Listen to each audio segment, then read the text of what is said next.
Ang respeto sa kapwa at respeto sa sarili ay iniipon hindi para ipagbili o ipagyayabang, para mapuri at hangaan ng iba. Ang kabutihang loob sa ibang tao ay dapat may katotohanan at hindi pakitang tao lamang. Kung may malasakit ka, ay kumilos ka na kaysa maghintay ka pa na may ibang tao pang makakita sa kabutihan mo. Isang mapagpalang araw sa iyo, Mr. Narrator, at sa mga nakikinig.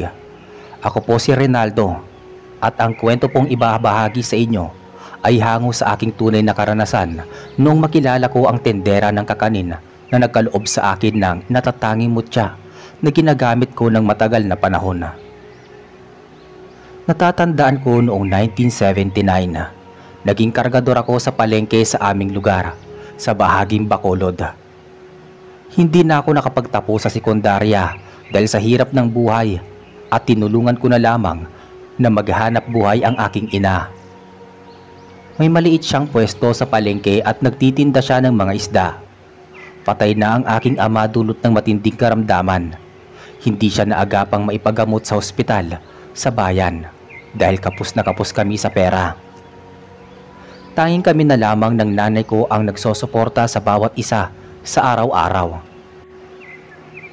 Nasanay na ako sa ganoong pamumuhay at kahit kailan, kahit kuminsan ay kamuting kahoy o dilis lamang ang ulam namin, ay hindi ako nagrereklamo. Bagkus nagpapasalamat ako sa Diyos na nakakaraos kami kahit na napakahirap ng buhay namin. Madalas na dumadaan sa bakuran namin si Aling Nilda na nagtitinda ng kakanin. Medyo kuba siya na palaging nakasakay sa sidecar at gumagala sa buong bayan para mag-alok ng itinitinda niyang kakanina.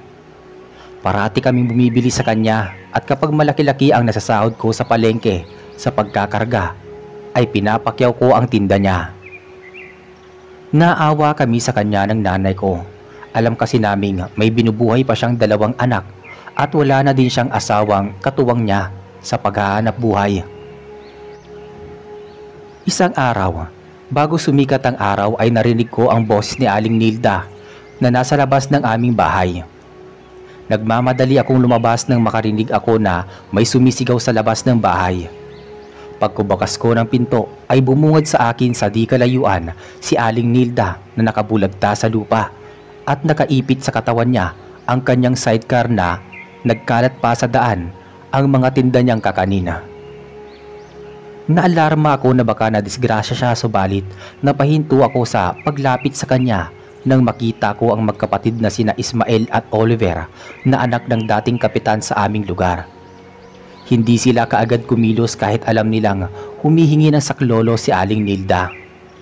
Luminga-linga pa sila sa paligid at noong may mga taong paparating na para magkwentuhan at magbubulungan sa pangyayari, ay kaagad nilang pinagtulungang maitayo ang sidecar. Nainis ako sa kanilang dalawa. Kinakailangan pa nila ng atensyon ng iba para masabing may mabuti silang kalooban at malasakit sa ibang tao. Hindi sila magpakatotoo sa kanilang mga sarili. Nagmamadali akong lumabas ng bahay nang maitayo ang sidecar. Ay dahan-dahan ko nang ibinangon si Aling Nilda at pinulot ang kanyang mga tinda. Matapos namin siyang matulungan ay kinausap ko si Aling Nilda. "Ale, kamusta na po ang pakiramdam po ninyo?" Ngumiti sa akin si Aling Nilda.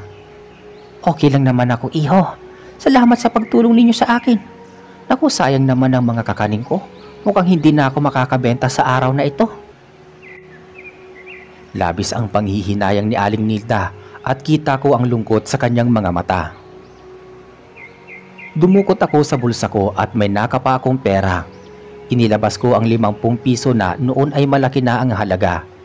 May mayamang negosyanteng nagpatulong sa akin na magbuhat ng bagahe sa may palengke at inabutan niya ako ng malaking halaga ng pera. Ibinigay ko iyon kay Aling Nilda.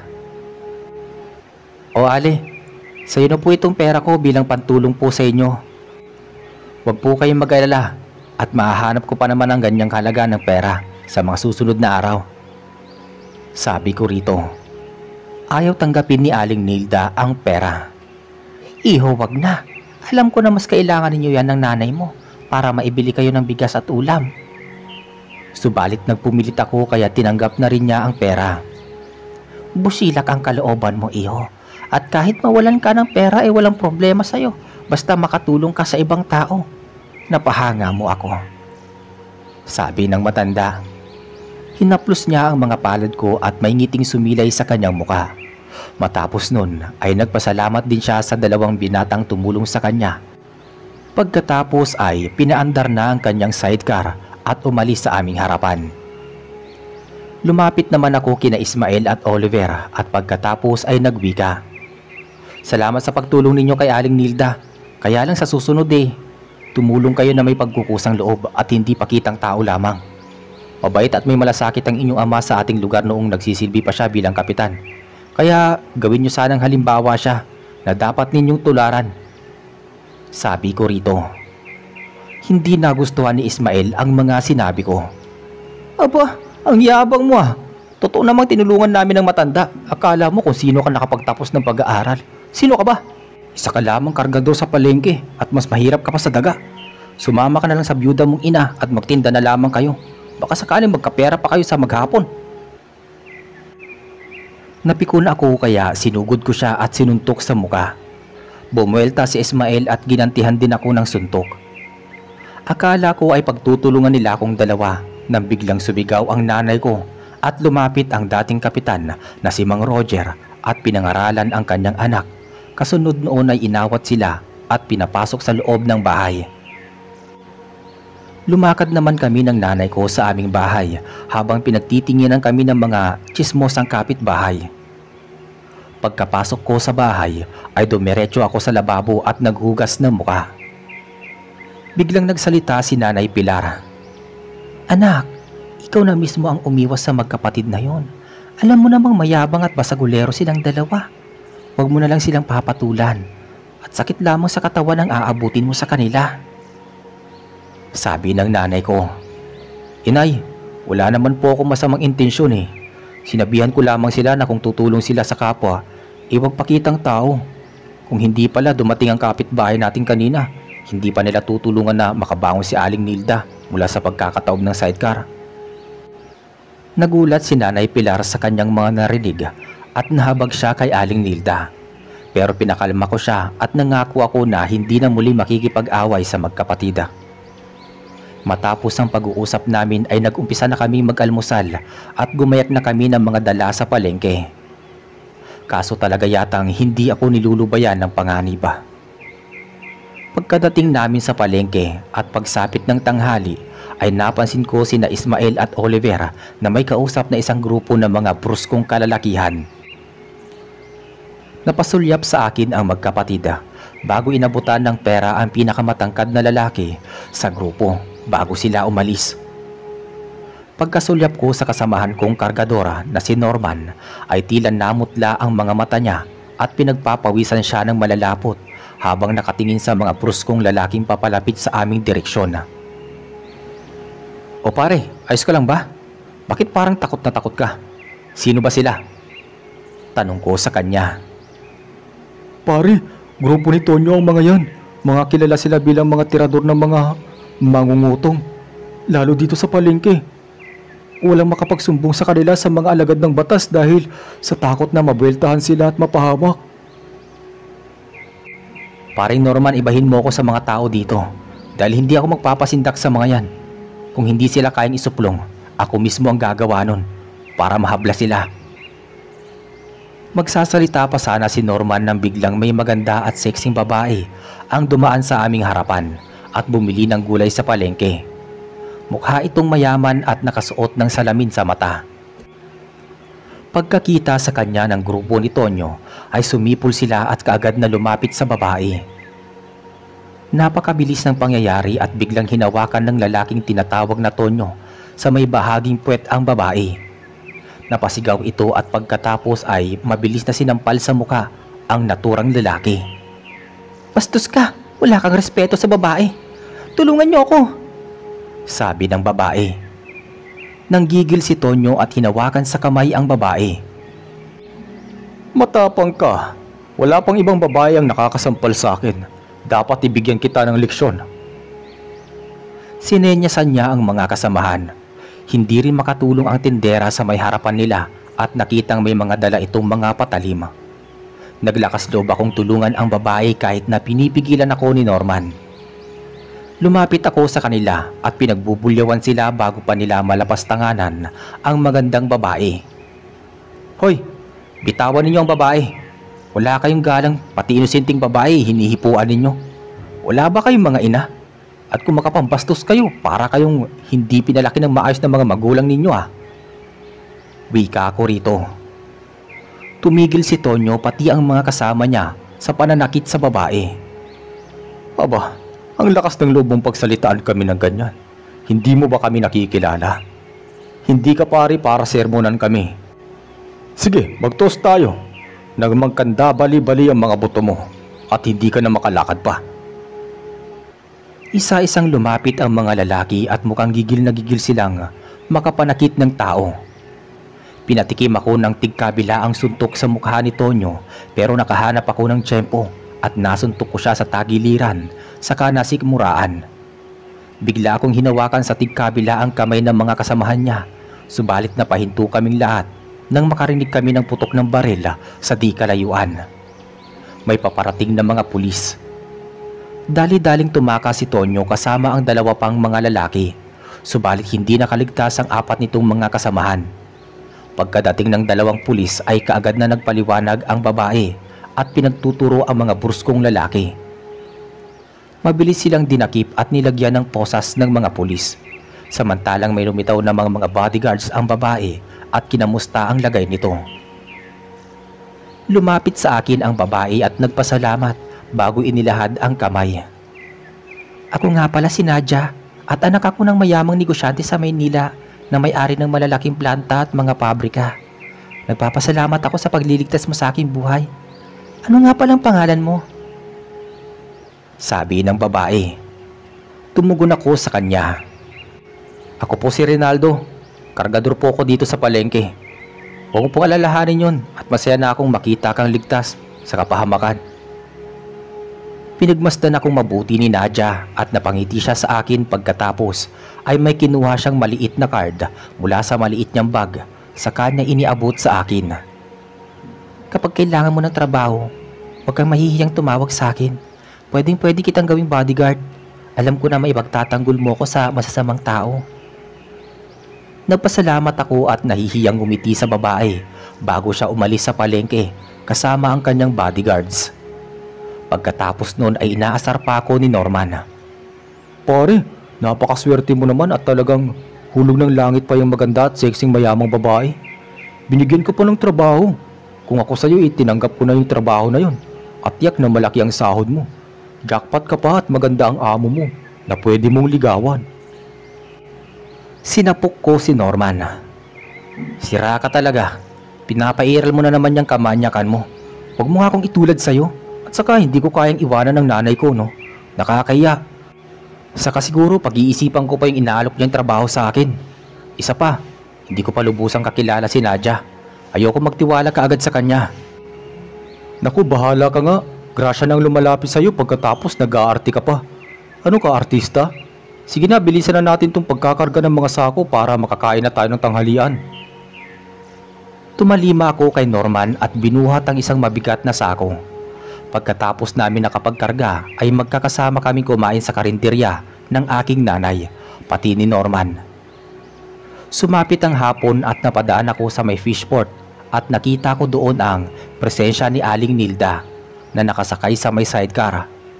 Medyo kakaunti ang mga tao noon sa paligid. Binati ko si Aling Nilda at saglit akong napakwento sa kanya at nagulat ako sa mga sinabi niya.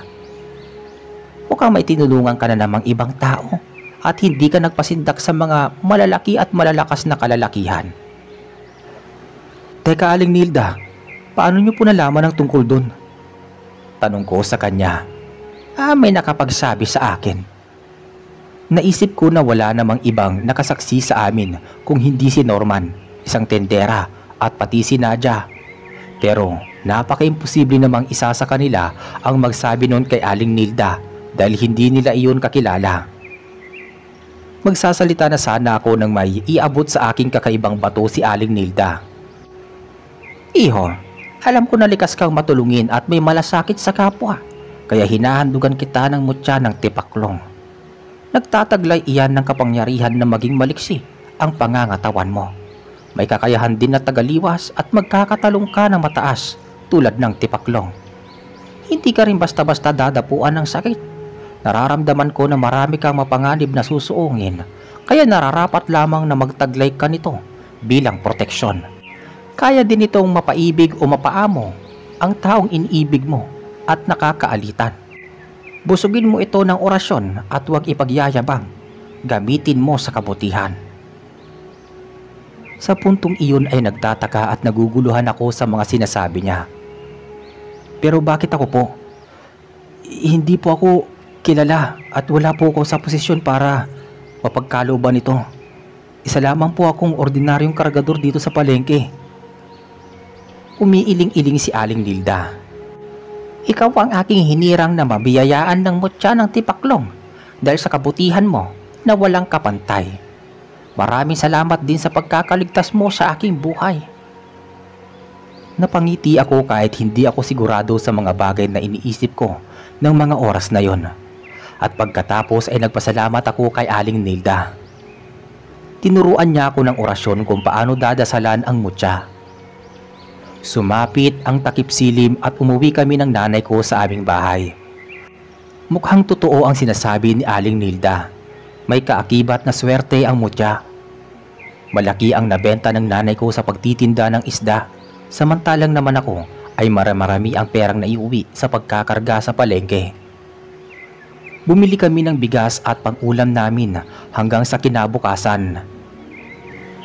Tuwang-tuwa ang nanay ko dahil noon lamang siya nakaipon ng malaking pinagbentahan ng isda kumpara sa ilang taon niyang pagtitinda. Hindi ko ipinaalam sa kanya ang tungkol sa mutya ng tipaklong. Ibinalot ko iyon sa maputing tela at bago ako matulog ay umuusal ako ng dasal. Pagkatapos ay inilalagay ko sa ligtas na lagayan ang mutya, saka ako natutulog ng mahimbing. Kinabukasan may umuugong na balita na may nawawala palang mga bata at kadalagahan sa nagdaang gabi. At natagpuan sa may damuhan sa gawing liblib na lugar. Mga pugot ang ulo at ubos ang mga laman loob. Naniniwala ang mga otoridad na may gumagalang serial killer at mga adik, kaya pinag-iingat ang mga residente sa aming lugar. Humigpit na din ang seguridad sa mga nasasakupan, kung kaya't maagap na kaming umuuwi ng nanay ko buhat sa palengke. Minsan sumapit ang dapit hapon at nakasalubong namin sa daan si Nene na kapitbahay naming batang babae. May ilang kabahayan ang layo ng bahay niya sa amin. Kinarga ko siya at humagikik siya ng pagkalakas-lakas habang kinikiliti ko siya. Tuwang-tuwa ko sa tuwing makikita ko siya at talagang napamahal na sa akin ang batang yun. Kung meron man sana akong bunsong kapatid ay siya na marahil ay aasamin kong maging kapatida. Nene, bakit nasa labas ka pa ng bahay? Hindi ba't bawal lumabas ng bahay ang mga batang katulad mo? Ibinaba ko siya. Kuya, hinihintay ko pa pong dumating si nanay galing sa trabaho. Hinimas-himas ko siya sa ulo. O sige, huwag kang lalayo at hintayin mo na lamang ang nanay mo malapit sa labas ng bakuran ninyo. Maliwanag ba? Tumalima siya sa akin saka ko kinindatan at masaya siyang nagtungo sa kanilang bakuran bago kumakaway-kaway sa amin. Lumiko na kami ng nanay ko sa aming bahay at pagkapasok namin sa loob ay nag-isip na kami ng may ulam namin sa hapunan. Makalipas ang ilang oras na nakapagluto na at nakapaghapunan na kami ay napaidlip na ako sa aking kama. Nakalimutan ko na mag-orasyon sa mutya. Hindi ko na malayang nakatulog na pala ako at binangungot pa ako. Sa aking panaginip ay nakita ko si Nene na umiiyak at tumatakbo sa may madilim na masukal na lugar. May humahabol sa kanyang mga halimaw. Sumisigaw siya at tinatawag ang kanyang ina hanggang sa maabutan siya ng mga halimaw at tumilapon ang laruan niyang teddy bear. Sa puntong iyon ay napasigaw ako at nagdilat ng mga mata. Naligo ako sa pawis at napakalakas ng pintig ng aking puso. Kumatok sa pinto ang nanay ko at dali-dali ko siyang pinagbuksan. Anak, anong nangyari? Bakit ka sumisigaw? Tumugon ako habang kumukuha ako ng bimpo sa tokador. Inay, napanaginipan ko si Nene na hinahabol ng mga halimaw sa kasukalan. Kailangan ko malaman kung may katotohanan na nangyari. Nag-aalala ako baka napahamak si Nene. Pinahid ko ang pawis ko sa noo pati sa aking dibdib. Nagsalita ang nanay ko. Diyos ko anak, hating gabi na at baka tulog na siya ngayon. Bukas mo na lang siya bisitahin. Ngunit naging makulit ako dahil mahalaga din sa akin ang batang si Nene. Kahit hindi ko siya kadugo. Kaya hindi na rin nakaangal ang nanay ko at sumama na siya sa akin sa paghahanap kay Nene. Kinuha ko ang ilawang gasera at magkasama kaming lumabas ng bahay. Napansin naming maraming mga tao sa labas ng bahay ni Nene at may mga dala silang mga sulo. Pagkadating namin noon ng nanay ko ay nakita namin si Aling Pasita na ina ni Nene. Ilang oras na palang nawawala ang bata at kahit saang malapit na lugar ay hindi niya ito matagpuan simula nang makauwi siya sa bahay galing trabaho. Sinabihan ko siya na magbakasakali na magtungo sa kasukalan at baka doon matatagpuan si Nene. O iho, bakit mo naman naisip na nandoon si Nene? Tanong ni Mang Beltran na isang tanod. Hindi ko na napigilan ang aking sarili at isiniwalat ko sa kanila ang laman ng aking panaginip. Nagulat sila at nangilabot pero sumang-ayon sila na magtungo kami sa may kasukalan. Napakarami naming magkakapit-bahay, pati tanod at kapitan na nagtungo sa kasukalan at natagpuan ko ang teddy bear sa isang sulok na may bahid ng dugo. Nene! Nene! Sigaw ko habang pasulyap-sulyap ako sa paligid at nagbabakasakali na matagpuan ko siya sa lugar na yon. Tumakbo ako hanggang sa may nakita akong bultong nakahandusay sa damuhan. Tinanglawan ko iyon ng gasera at lumigid ang luha ko sa aking mga mata. Kitang-kita ko si Nene na naliligo sa sariling dugo. Maputlang maputla at wala ng buhay. Habang butas ang tiyan at nakalabas ang bituka. Binuhat ko siya at hindi ko mapigilang mapaluha. Lumapit sa akin ang mga tanod at kinarga ang bata.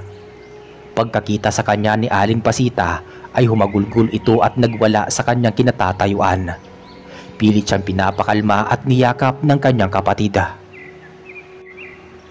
Hindi ko akalaing magiging ganoong kalunos-lunos ang pagkamatay ni Nene.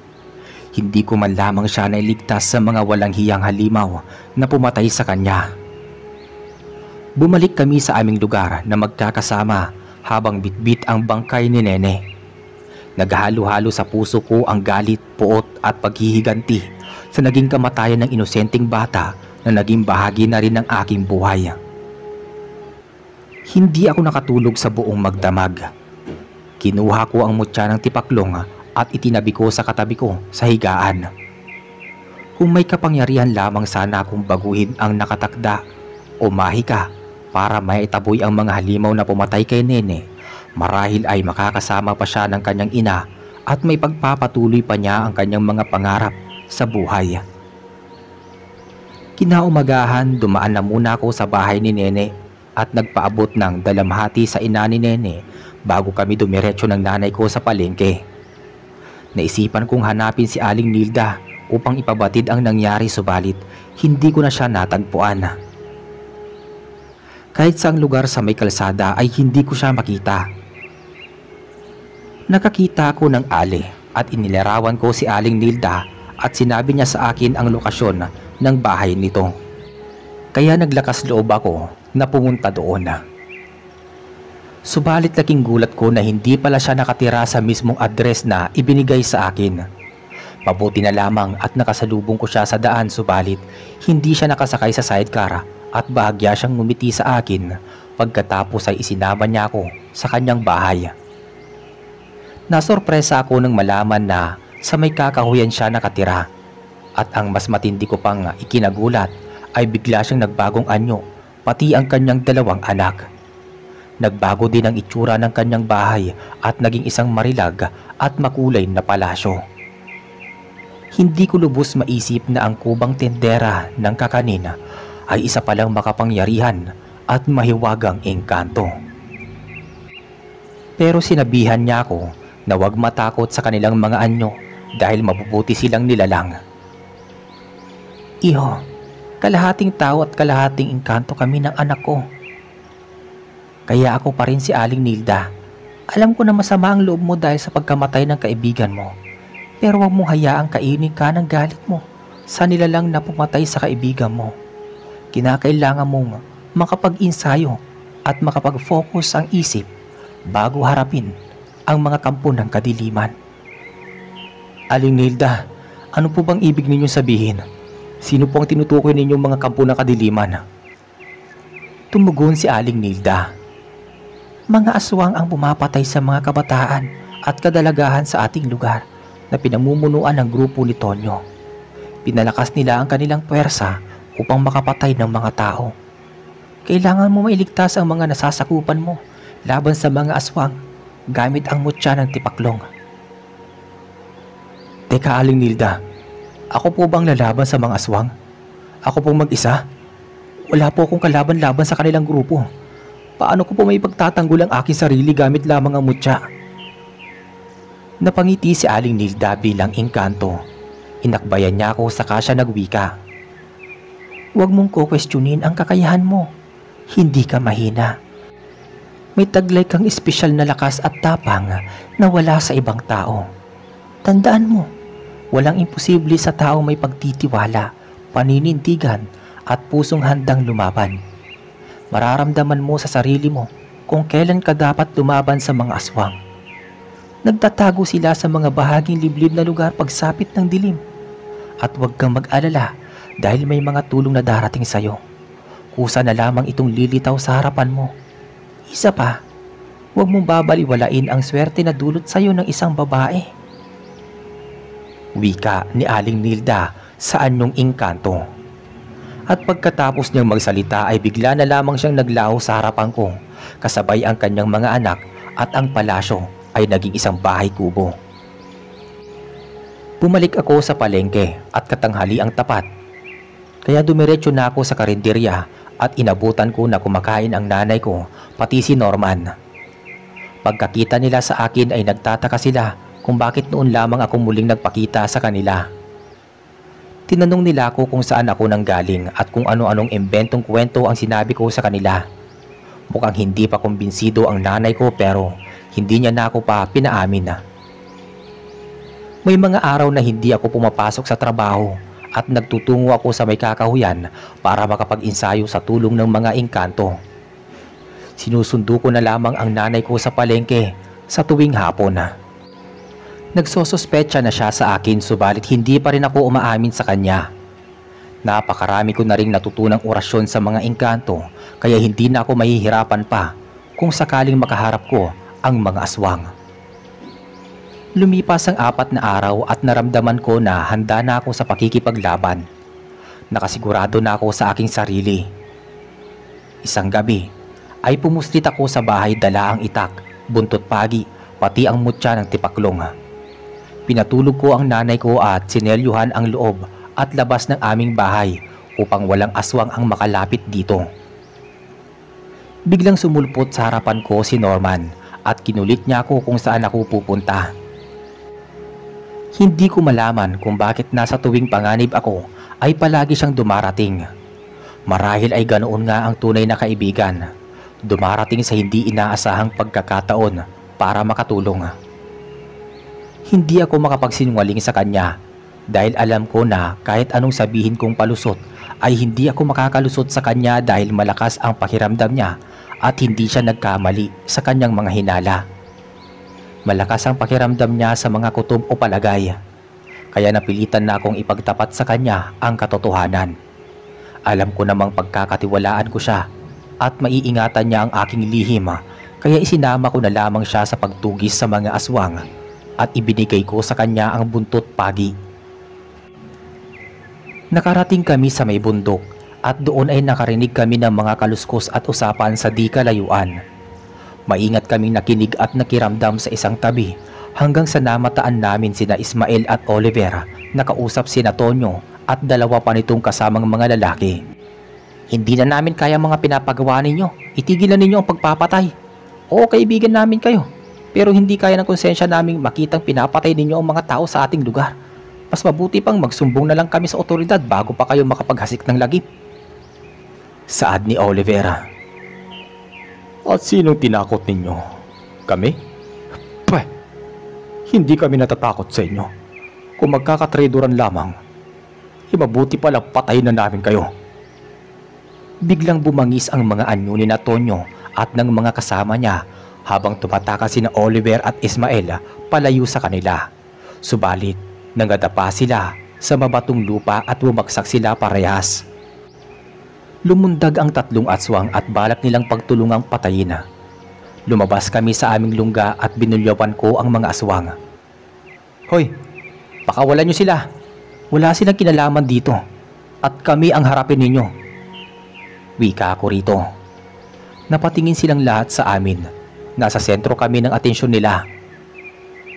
Umalis na kayo dito at papatayin kayo.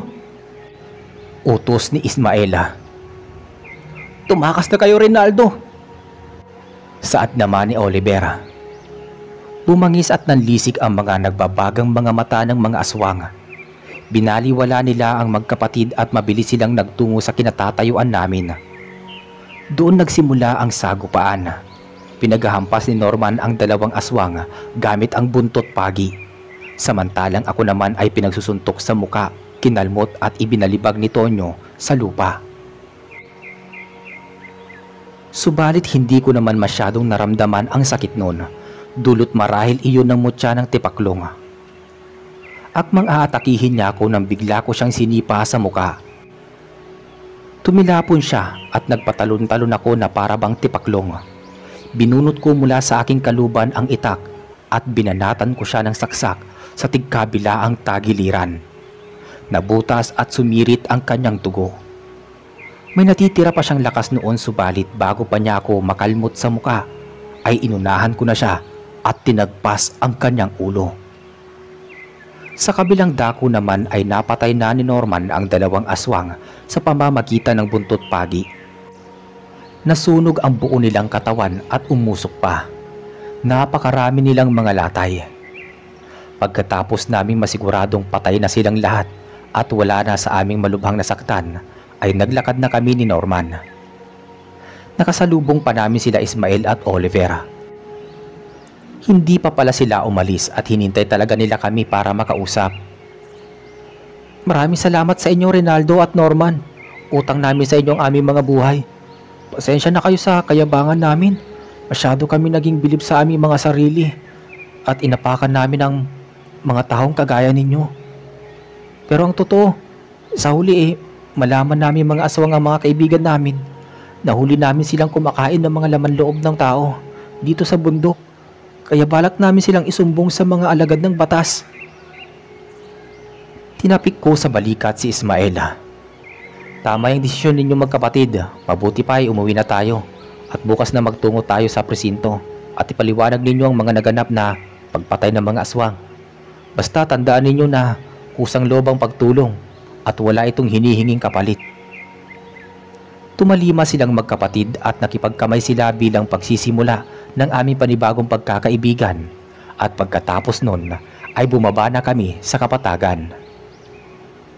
Kinabukasan ay nalaman ng mga tao na ang gumagalang aswang ay ang grupo ni Tonyo at nalaman din ng lahat na ako at si Norman ang nakapatay sa mga aswang. Humanga sa akin ang nanay ko pati ang mga kapitbahay. Pero sa kabila ng lahat ng mga yon ay hindi ko pa rin ipagyayabang ang aking sarili na nakapatay ako ng aswang. Binati ako ni Aling Nilda na noon ay abala sa pagtitinda ng kakanin sa may tabing kalsada. O iho, mauuna na ako sayo.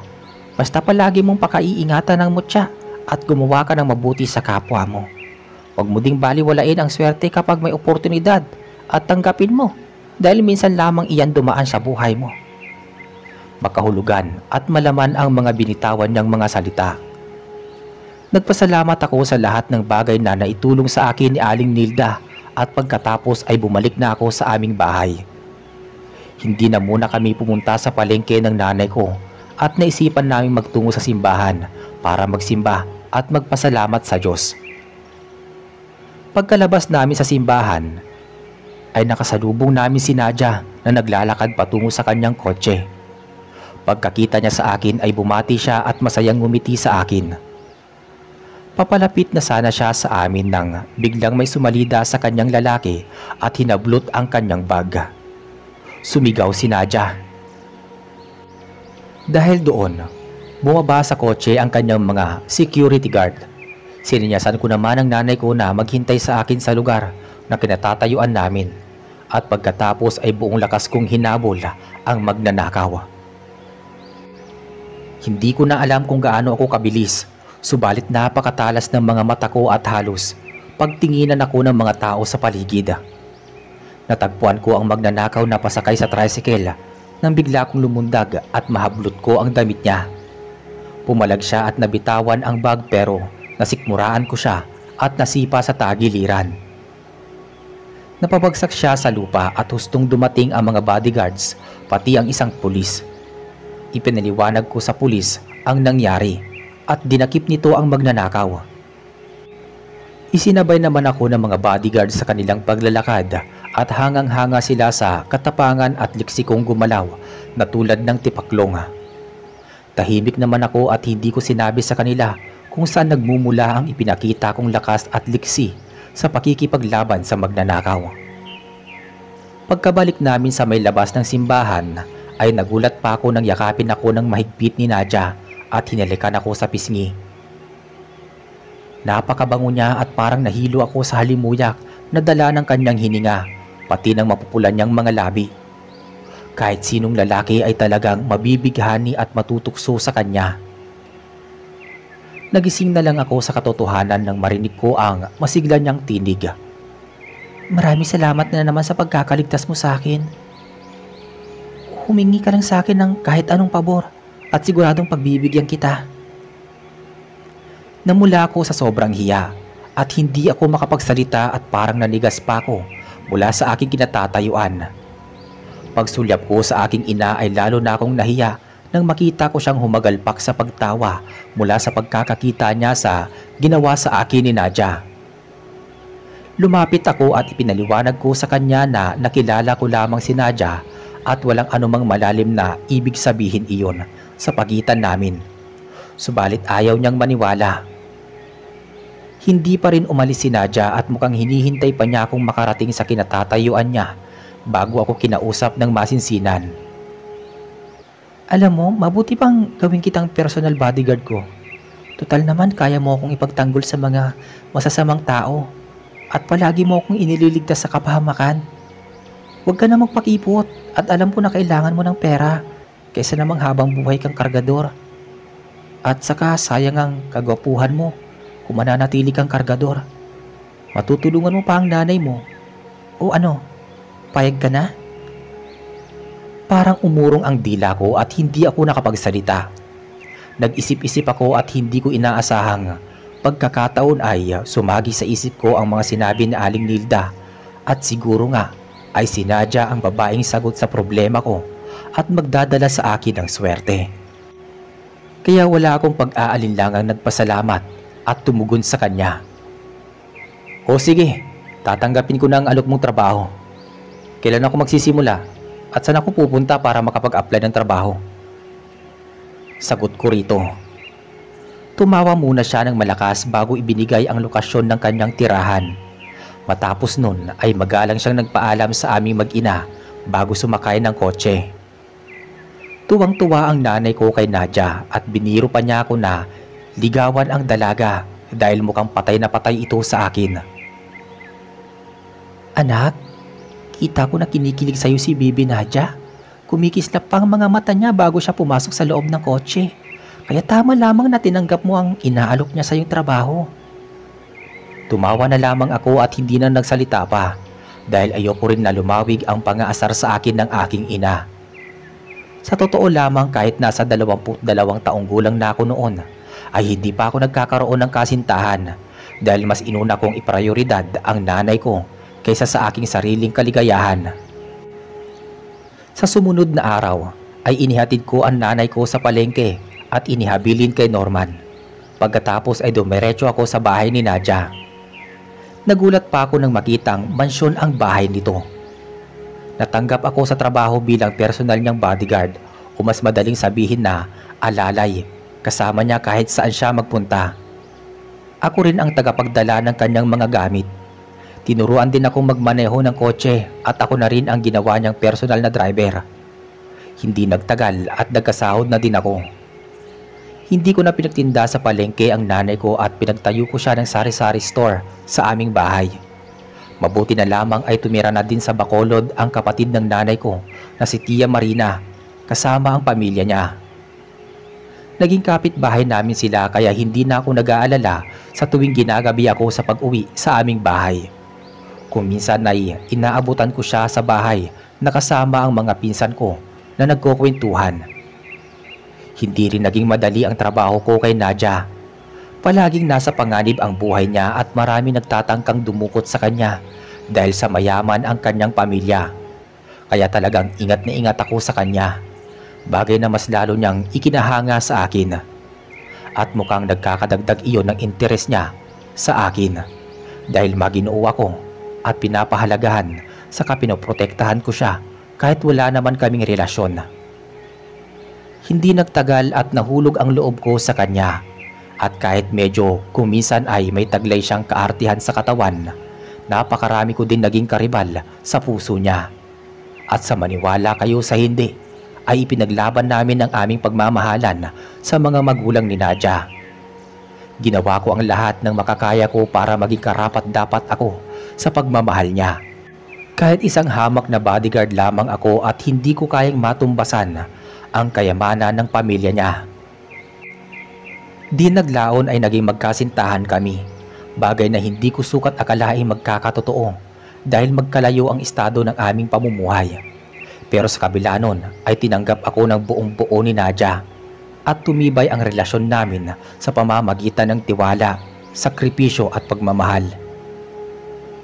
Pinagtayo ko ng malaking bungalow house ang nanay ko at doon mismo kami tumira ni Nadia. Namuhay kami ng simple sa kabila ng kanilang kayamanan. Nagpakasal kami ni Nadia at nabiyayaan kami ng 3 anak. Napangalagaan ko naman si Nadia sa kanyang pagbubuntis dahil may kaalaman ako sa mga orasyon at sandata, panlaban at pantaboy sa mga aswang. Kaya naipanganak ng ligtas ang aming mga malulusog na supling.